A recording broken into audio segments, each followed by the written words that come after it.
ஒரு சில பேர் கோப் பண்ணுறது ஓவர் ஒர்க் பண்ணி ஹைப்பர் இண்டிபெண்ட்டாக இருந்து பீப்புள் ப்ளீஸிங் பிஹேவியர்னால கோப் பண்ணுவாங்க.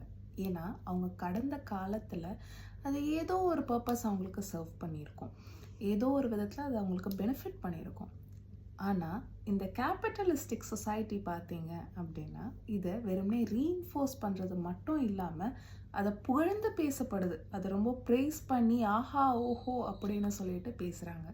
ஒரு பர்சன் சாப்பிடாம தூங்காமல் ஆஃபீஸ்லேயே இருந்து மீல் ஸ்கிப் பண்ணி ரெஸ்ட் எடுக்காமல் ஒர்க் பண்ணாங்கன்னா உடனே அவங்க டெடிகேட்டட் எம்ப்ளாயி அப்படின்னு சொல்கிறது, அவங்களுக்கு எம்ப்ளாயி ஆஃப் த மந்த் கொடுக்கறது, இதை டெடிகேஷன் ஆம்பிஷன் அப்படின்னு சொல்லி இதுக்கு பல வார்த்தைகள் கொடுக்குறாங்க.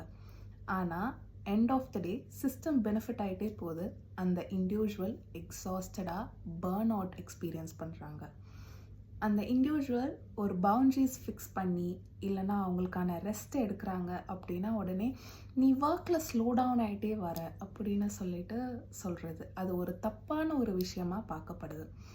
எந்த அளவுக்கு ஒரு பர்சன் அவங்களோட நீட்ஸ்க்கு முக்கியத்துவம் கொடுக்காம போகிறாங்களோ, அவங்க கிட்ட இருந்தே டிஸ்கனெக்டடாக இருக்காங்களோ, அந்த அளவுக்கு அந்த விஷயத்தை ரொம்ப புகழ்ந்து பேசப்படுது. யோசிச்சு பாருங்கள்.